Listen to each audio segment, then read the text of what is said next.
Around the World in 80 Days by Jules Verne. Chapter 4, in which Phileas Fogg astounds Passepartout, his servant. Having won 20 guineas at whist and taken leave of his friends, Phileas Fogg, at 25 minutes past 7, left the Reform Club.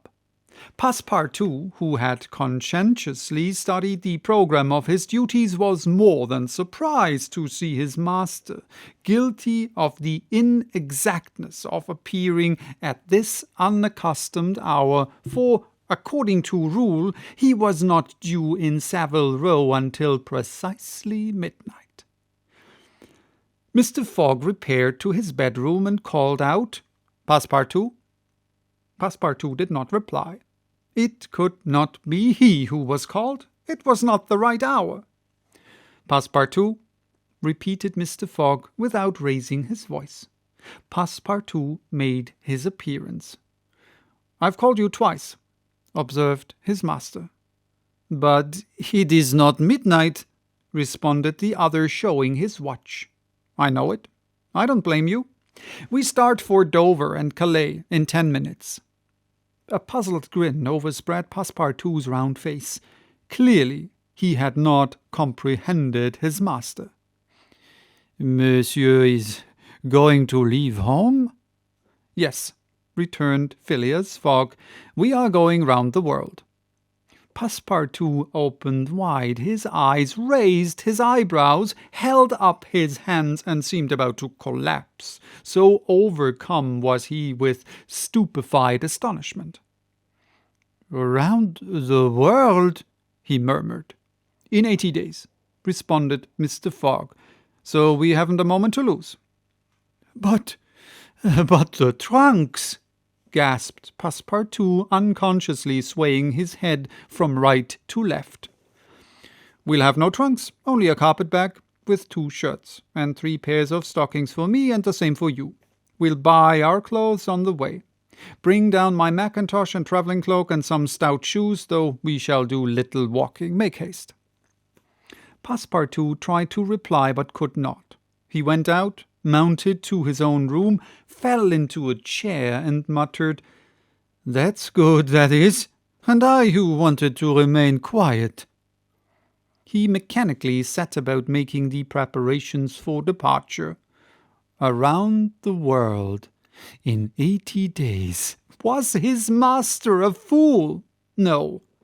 Was this a joke, then? They were going to Dover, good, to Calais, good again. After all, Passepartout, who had been away from France 5 years, would not be sorry to set foot on his native soil again.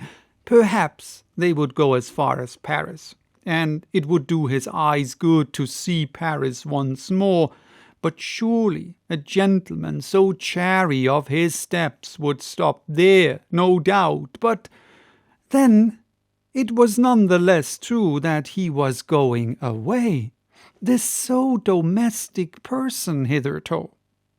By 8 o'clock Passepartout had packed the modest carpet-bag containing the wardrobes of his master and himself. Then, still troubled in his mind, he carefully shut the door of his room and descended to Mr. Fogg. Mr. Fogg was quite ready. Under his arm might have been observed a red-bound copy of Bradshaw's Continental Railway Steam Transit and General Guide, with its timetables showing the arrival and departure of steamers and railways. He took the carpet-bag, opened it, and slipped into it a goodly roll of Bank of England notes, which would pass wherever he might go. "You have forgotten nothing?" asked he. "Nothing, monsieur." "My mackintosh and cloak?" "Here they are." "Good. Take this carpet-bag," handing it to Passepartout. "Take good care of it, for there are 20,000 pounds in it." Passepartout nearly dropped the bag, as if the 20,000 pounds were in gold and weighed him down. Master and man then descended. The street door was double-locked, and at the end of Savile Row they took a cab and drove rapidly to Charing Cross. The cab stopped before the railway station at 20 minutes past 8.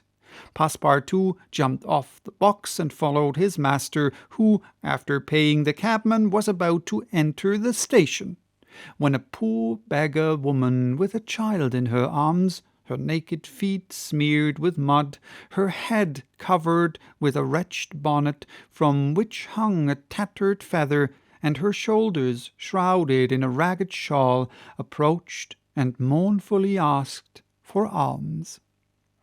Mr. Fogg took out the 20 guineas he had just won at whist and handed them to the beggar, saying, "Here, my good woman, I'm glad that I met you," and passed on. Passepartout had a moist sensation about the eyes. His master's action touched his susceptible heart. 2 first-class tickets for Paris having been speedily purchased, Mr. Fogg was crossing the station to the train when he perceived his 5 friends of the Reform. "Well, gentlemen," said he, "I'm off, you see, and if you will examine my passport when I get back, you will be able to judge whether I have accomplished the journey agreed upon." "Oh, that would be quite unnecessary, Mr. Fogg," said Ralph politely. "We will trust your word as a gentleman of honour." "You do not forget when you are due in London again?" asked Stewart. "In 80 days, on Saturday, the 21st of December, 1872, at 9:15 p.m. Goodbye, gentlemen."